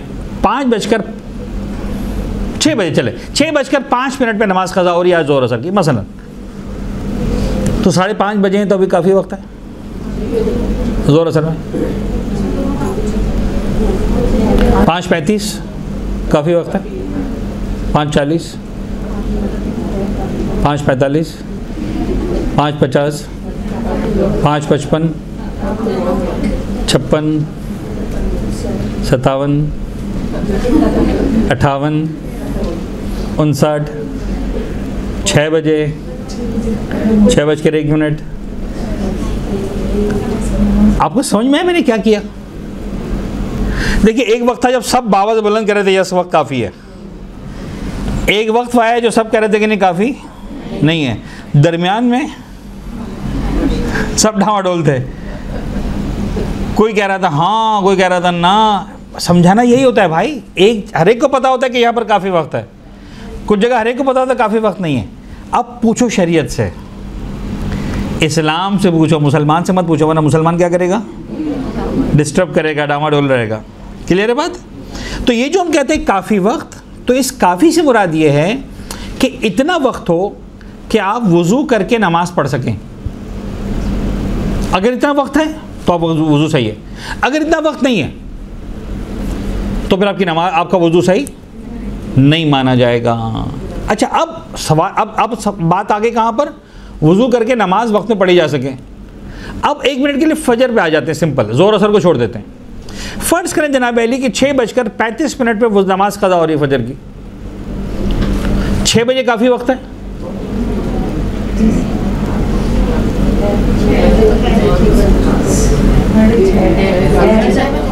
अभी तो 35 मिनट बाकी हैं यार। 6:10 पे काफ़ी वक्त है, 6:20 पर, 6:25, 26, 27, 28, 29, 30, 31, 32, 33, 34। ओके, समझाना यही था कि आप इस देखिए, जब दीन से सीखते हैं तो दीन बताएगा। आपको फजर की नमाज़ पढ़ने में कितनी देर लगती है?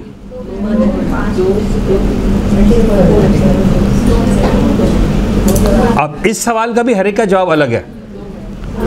किसी की 2 मिनट में होती है, किसी की 2.25 में होती है, किसी की 2.5 में होती है। आपको लगता है 5 मिनट, आपको 5 मिनट नहीं लगते, आपको सही बता रहा हूँ। कोई ऐसा होता होगा जिसकी 3-3.5 मिनट की होती हो। बस यही फ़र्क है नमाज में और व्हाट्सएप में। नमाज में लगता है 1 घंटा गुजर गया जबकि 5 मिनट ही गुजरे होते हैं। व्हाट्सएप में लगता है कि 5 मिनट गुजरे जबकि, और ये फ़र्क है हमारे अहले बैत की नमाज में। हम 1 घंटा नमाज़ पढ़ते हैं, लगता है 5 मिनट, हालांकि 5 मिनट गए होते हैं। अहले बैत लगता है 5 ही मिनट हुए जबकि 1 घंटा हो चुका होता है। मैं आपको सही बता रहा हूँ। वो जो नमाज की लज्जत से आशना है, महव हो जाते हैं, जिस तरह हम लोग व्हाट्सएप में महव हो जाते हैं, फेसबुक में, सोशल मीडिया में महव हो जाते हैं। खैर, तो काफ़ी वक्त का मतलब ये है कि अगर एक रकत भी वक्त में हो रही है तो ये काफ़ी वक्त माना जाएगा। वुज़ू करने में कितनी देर लगती है? अगर आप फास्ट वुज़ू की बात करें, और इसीलिए आपको वाजिबात और मुस्तहबात का फ़र्क समझाया गया। अब आपको मुस्तहबात नहीं करने, अब आपने सिर्फ चिल्लू चेहरा, एक चिल्लू सीधा हाथ, 2 मरतबा धोना भी मुस्तहब था, 1 मरतबा वाजिब था। तो अगर आप फास्टेस्ट वुज़ू करेंगे तो आपको लगेगा आधा मिनट। नमाज पढ़ने की एक रकत में आपको लगेगा 1 मिनट। तो अगर 1.5 मिनट भी बाकी है तब भी शरीयत कहेगी काफ़ी वक्त है। ये लफ्ज़ काफ़ी तुम्हारा नहीं चलेगा, ये चलेगा शरीयत का। तो आधे मिनट का वुज़ू, 1 मिनट की नमाज 1 रकत, और अगली रकत कज़ा हो जाएगी। शरीयत कहती है अगर 1 रकत भी वक्त में हो रही है हम कहेंगे काफ़ी। अब अगेन ये हमारे दौर के कैलकुलेशंस हैं। अहले बैत के दौर में, पैगंबर के दौर में, आज से 1200 साल पहले, 1000 साल पहले, मसला ये है कि पानी उस तरह नहीं जिस तरह आज अवेलेबल है, नल का खोला पानी आ रहा है। आपने सुबह सवेरे जागना है, 1 किलोमीटर जाना है, कुएं से पानी का डोल भर के लाना है, अम्मा के लिए, दादी के लिए, दादा के लिए, तो वुज़ू करके नमाज़ पढ़ेंगे। अब वहाँ पर काफ़ी की डेफिनेशन बदल गई। नमाज का तो वो 1 मिनट रहा, लेकिन वुज़ू के लिए पानी का इंतज़ाम करना आधा घंटा हो गया। तो अब 31 मिनट से कम वक्त हो गया तो काफ़ी वक्त नहीं रहा। यानी उनका वुज़ू 30 मिनट था तो काफ़ी था, प्लस 1 रकत 31 मिनट। मेरे लिए 30 सेकंड प्लस 1 मिनट। बात समझ में आ रही? तो हर दौर में बदल जाएगी डेफिनेशन। मुमकिन है किसी के घर कोई कुआं नज़दीक हो, 10 मिनट का वक्त हो। मुमकिन है किसी ने रात को ही पानी का इंतजाम करके रखा हो अपने पास, तो उसके लिए वही आधा मिनट हो। उस दौर में 1200 साल पहले भी कि भाई कमरे पानी रख के सो, ताकि सुबह उठ के जो है जाना ना पड़े दूर, मिसाल के तौर पर कुएं में पानी लेने के लिए, वगैरह वगैरह वगैरह। बहुत से घरों में पानी आता ही नहीं। पानी सुबह मसलन जो है वो फ़र्ज़ करें शुरू होता है जो है वो रात के 2 बजे 3 बजे, तो फिर वो जाना पड़ता है सुबह उठने के बाद। तो हर दौर में हर इंसान के अलग मसाइल। तो काफ़ी की डेफिनेशन उसके एतबार से चेंज होगी। ठीक है, वुज़ू कुर्बतन अल्लाह की नीयत से करें, ये भी शराइत में से। अच्छा, अब देखिए बड़ी इंपॉर्टेंट बात है ये बात अल्लाह करे मैं समझा पाऊँ, बड़ी मुश्किल है लेकिन इम्पॉर्टेंट भी है।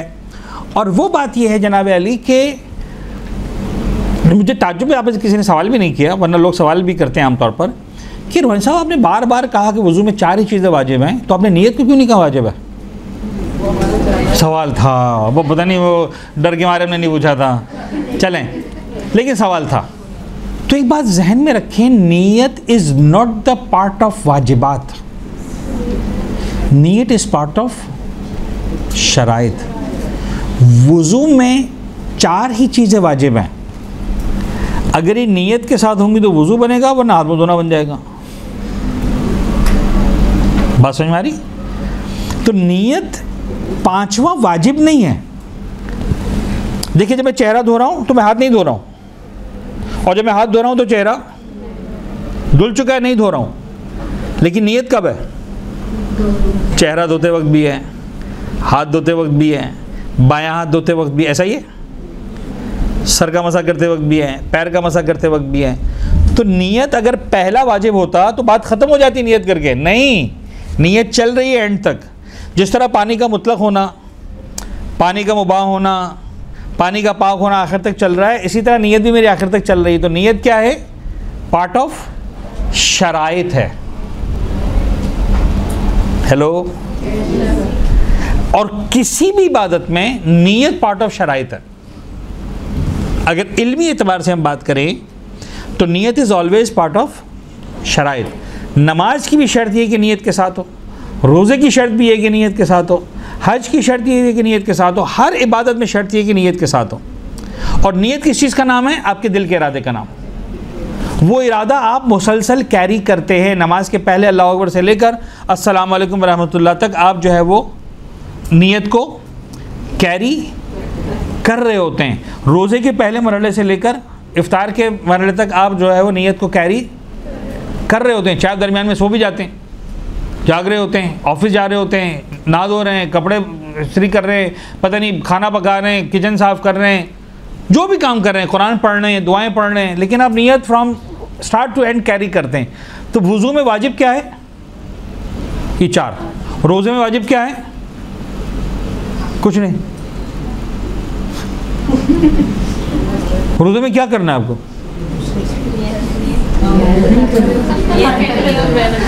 पापा भूखा प्यासा रहना और कुछ नहीं करना, लेकिन नियत के साथ, दैट्स इट।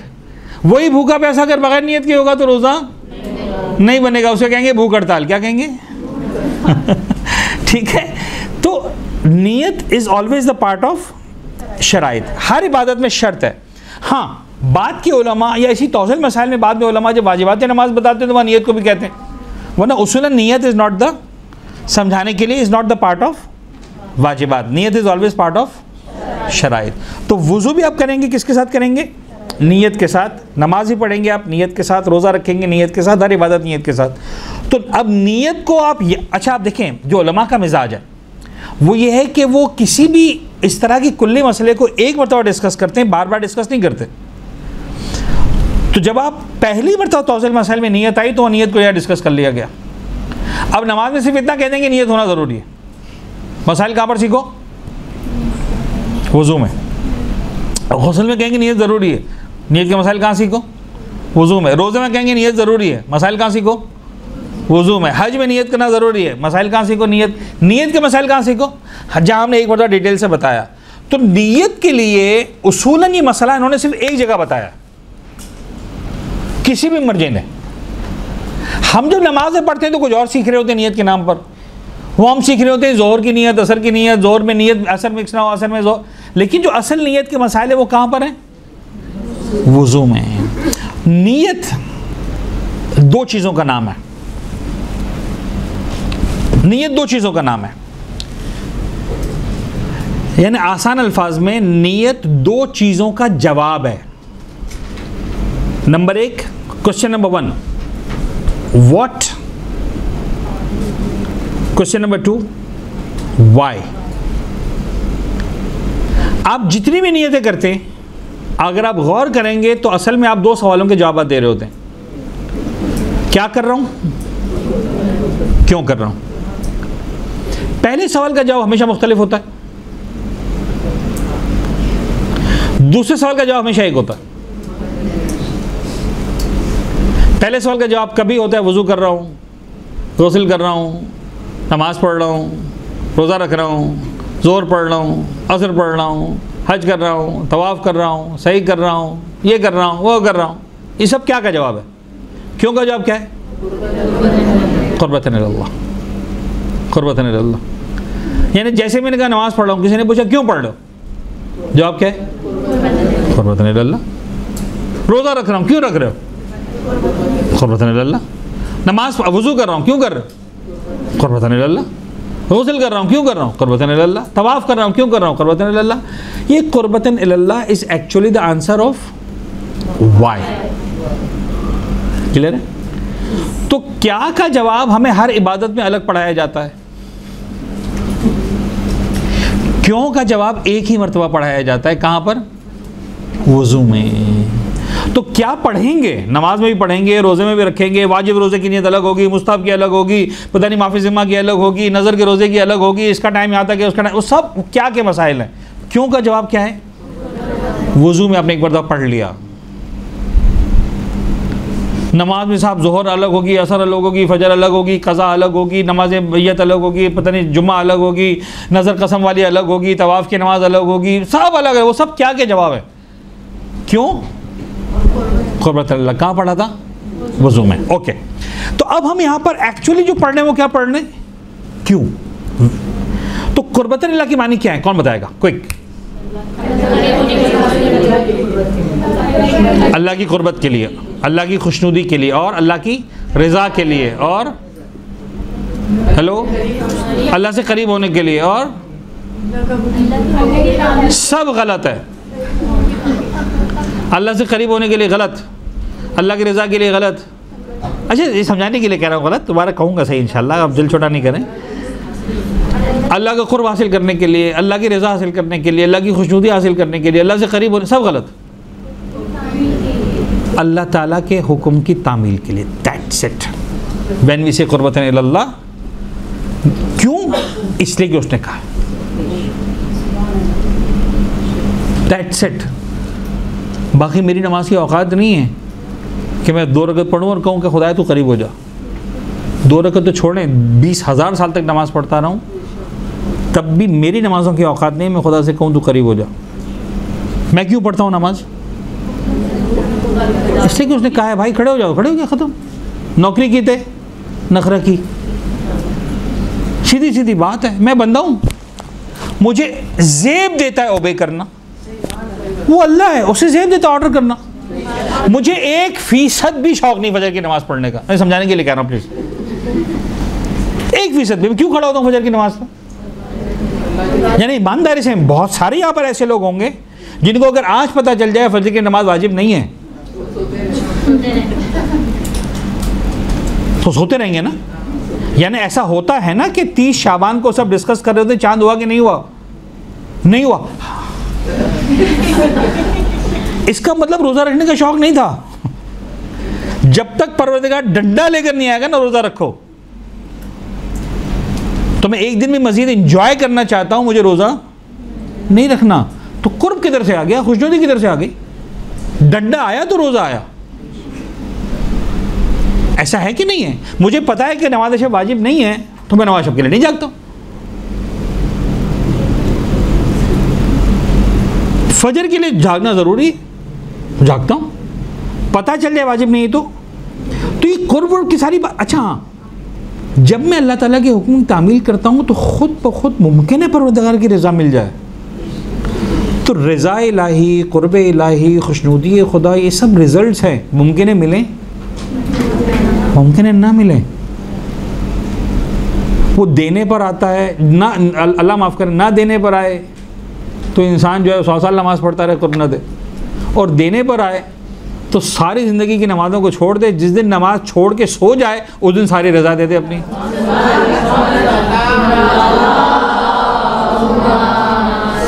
है ना भाई? महबूब अली इब्न अबी तालिब सारी ज़िंदगी मुसल्ले पे खड़े रहे, आप रज़ा नहीं। मुमकिन है हो, मैं मना नहीं कर रहा, लेकिन परवरदिगार ने कब दी? जब मुसल्ला छोड़ के सो गए। ये कौन सी बात है? कहा नहीं भाई, मर्जियाँ तो आज मिलेंगी, रज़ा तो आज मिलेगी। तो उसकी रज़ा मेरी नमाज और ये उठक बैठक से नहीं है, उस पर कब वो राज़ी हो जाए वो जानता है। तो हमें क्या करना है? हाँ, फिर भी हम पढ़ते हैं नमाज। हम क्यों पढ़ते हैं? इसने ऑर्डर दिया। यानी हमें से कोई है जो कह सके कि हमारी नमाज की औकात है? ना, हम बुझ समझदार, किसी की नमाज की कोई औकात नहीं। लेकिन ये जुमला बोलने के बाद सोए रहना है, यार हमारी क्या औकात है, नमाज तो मौला ने पढ़ी, नमाज तो करबला वालों ने पढ़ी। नहीं, चाहे वो हमारी नमाज की औकात नहीं है, हमें खड़े होना है। तो कुर्बतन अल्लाह का जो कॉन्सेप्ट है वो क्या है? Just to obey him. कुर्बतन अल्लाह की जो असल मीनिंग है वो सिर्फ एक ही है, उसके हुक्म की तामील के लिए। दैट्स इट, पीरियड, ख़त्म हो गई बात। उसको हुक्म देना ज़ेब देता है, मैं बंदा हूँ, मुझे ओबे करना ज़ेब देता है। मेरा दिल नहीं चाह रहा, फ़र्ज़ कर लें अक्सर लोगों का नहीं चाह रहा होता, और उसमें कोई ऐप की बात नहीं है। मैं अभी अगेन समझाऊँ आपको, कोई इसमें ऐप की बात नहीं है। अगर आपका दिल नहीं चाह रहा नमाज़ पढ़ने का, कोई ऐप की बात नहीं। खुदा से दुआ मांगे कि वो नमाज की लज्जत दे, मुझे भी दे, आपको भी दे। लेकिन अगर लज्जत नहीं आ रही तब भी नमाज पढ़नी है, प्रॉब्लम क्या?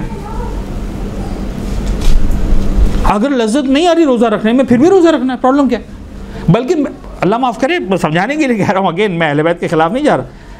शायद उस वक्त ज़्यादा मज़ा है, ये शायद ज़्यादा सवाब है। यानी अब मैं कह सकता हूँ एक परवरदिगार, देखिए होता है ना बाज़ औक़ात, मिसाल के तौर पर जनाब अली आपको चाय पीनी थी, मौलाना की इतनी मुश्किल बातें सुनने के बाद चाय पीना बनता तो है। अब आप घर पे गए, अब सास बैठी है, चाय भी पीनी है। सासू माँ आपके लिए चाय बना रही हूँ, झूठ बोल रही हूँ, सासू के अपने लिए चाय बना रही हूँ, लेकिन मसला है कि इनका मुंह बंद करना है ना। तो अपने नाम पे असल में चाय बनानी थी किसके लिए? तो भी किसके सर पे रखी कि आपके लिए चाय, आज मदरसे से आई हूँ तो बस आपके लिए चाय बनानी है। अच्छा खैर, मज़ा समझा। तो बात ये कि जो इबादत मुझे पसंद थी, फ़र्ज़ कर लें वाकई मुझे नमाज पसंद थी, तो खुदा कहेगा भाई तूने मेरे लिए कब पढ़ी? तुझे तो अच्छी लगती थी, तूने इसलिए नमाज पढ़ी। हाँ, जब अच्छी नहीं लगती थी, अब मुझे कैसा बंदा है खुदा से कहना ना कि बाबू देख, मुझे चाय मुझे नहीं रखनी थी नमाज, नहीं पढ़नी थी नमाज, तेरी वजह रख रहा हूँ। अब है ना, अब है भाई, आपको एक काम नहीं, अब मतलब बच्चा नहीं पढ़ना चाह रहा और वो माँ की नाराज़गी की वजह से पढ़ रहा, तो बनता है ना उस बच्चे का कहना कि अम्मा मैं तेरी खातिर पढ़ रहा हूँ, वरना कोई दुनिया की ताकत मुझे इस वक्त कॉपी लेकर नहीं बैठा सकती थी।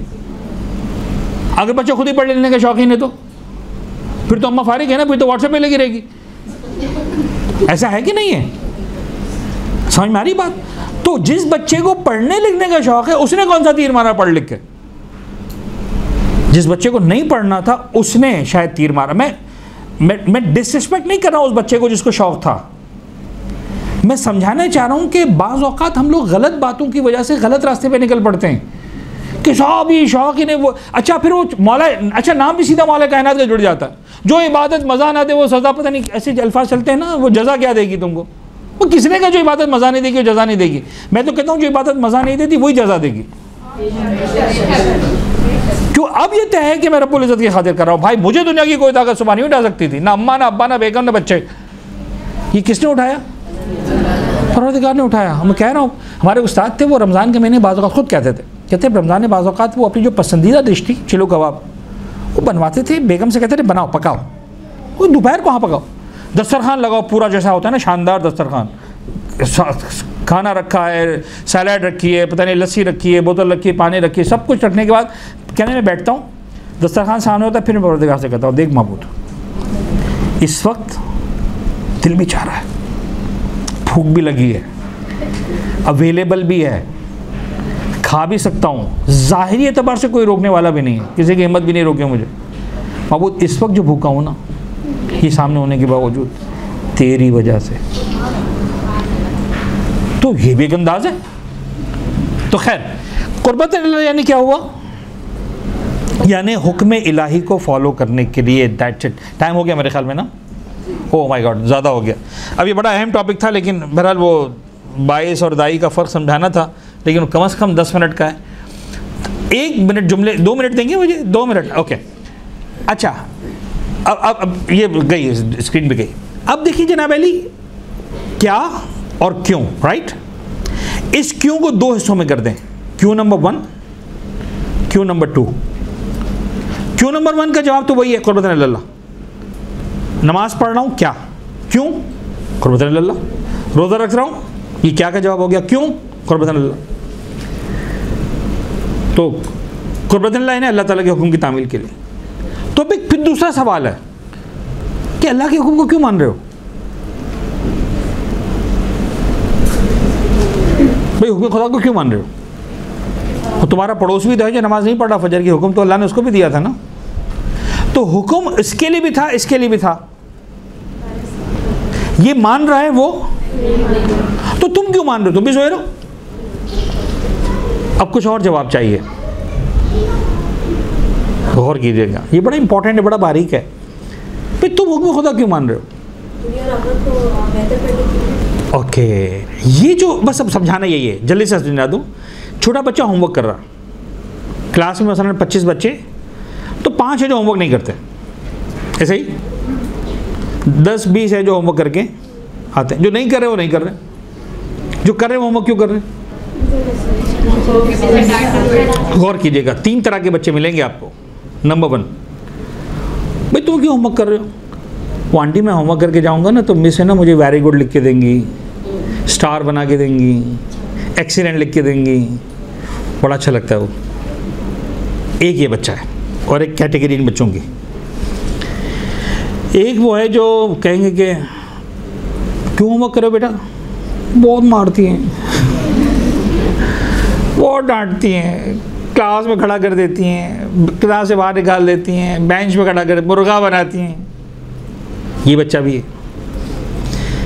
और एक बच्चा वो है जो कहता है मुझे पढ़ लिख के बड़ा आदमी बनना है, उसको इससे फ़र्क नहीं पड़ता कि एक्सीलेंट मिल रहा है कि नहीं मिल रहा, सज़ा मिल रही है कि नहीं मिल रही। क्लियर है? इस इबादत के पीछे भी यही 3 मुहर्रिकात होते हैं। एक कहता है क्यों नमाज़ पढ़ रहे हो? अल्लाह का हुक्म क्यों मान रहे हो? मुझे जन्नत मिलेगी, महलात मिलेंगे, मकानात मिलेंगे, आसाइशें मिलेंगी, ये मिलेगा वो मिलेगा, पूछो जी पढ़ लो। एक मिलेगा जनाब वो नहीं, वो साहब अगर फजर की नमाज़ नहीं पढ़ी ना 70 अंबिया को कत्ल करने का गुनाह है। जहन्नम में जाएंगे, ये हो जाएगा, वो हो जाएगा, अच्छा ओके। एक तीसरा वो है जो कहता है कि नहीं यार खुदा ने हुक्म दिया तो करना ही है ना यार। तो यही तीनों मुहर्रिकात होते हैं उस क्यों के पीछे। खुदा का हुक्म क्यों मान रहे हो?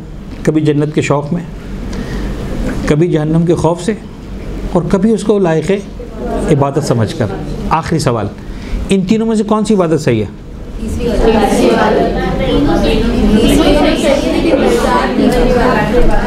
कमाल ये है कि 90% केसेस में पहले मुंह पे ये आता है कि तीसरी वाली सही है। जवाब ये कि तीनों सही हैं।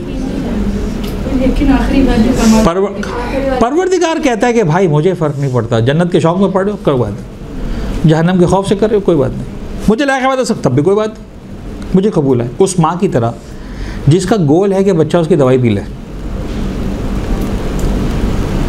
वो प्यार से क्या कहती है बच्चे को? पहले बेटा दवाई पी ले, तो बीमार है, मेरे बच्चे सही हो जाएगा। बच्चा कहता नहीं। ये फर्स्ट लेवल होता है। अब मम्मा आगे बढ़ती है, अच्छा तुम दवाई पी लो, हम तुम्हें जो है वो आइसक्रीम देंगे, तुम्हें टॉफ़ीज़ देंगे, खिलौने देंगे। बच्चा देखता है कि नहीं यार ये आइसक्रीम बनती नहीं है इतनी कड़वी दवाई के पीछे।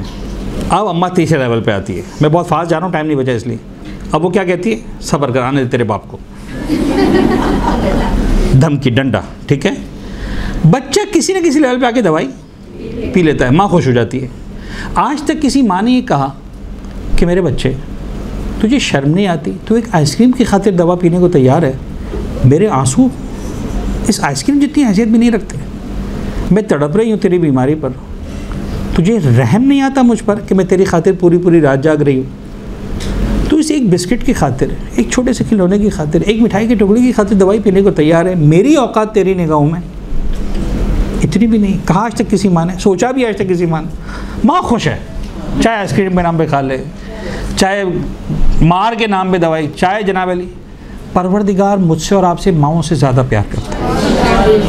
वो कहता है मेरे बंदे जन्नत के शौक़ में आना आ जा, जहन्नम के खौफ से आना आ जा। मुझे लायक़ इबादत समझ के आता है तो बात ही, और हमारी औकात नहीं है हम रब्बुल इज़्ज़त को लायक़ इबादत समझ के इबादत करें। जन्नत के शौक़ में भी कर लें, जहन्नम के खौफ से भी कर लें, तब भी रब्बुल इज़्ज़त को मेरा और आपका आना उसकी बारगाह में पसंद है। सर झुका के आ जाओ बाबू, तूने कहा ख़त्म होगी बात, दैट्स इट। इस दुआ के साथ कि परवरदिगार आलम हमारी इबादतों को अपनी बारगाह में कबूल करे। टाइम नहीं बचा, निहायत माज़रत, टॉपिक भी अच्छा खासा रह गया, लेकिन इंशाल्लाह देखें कब होता है।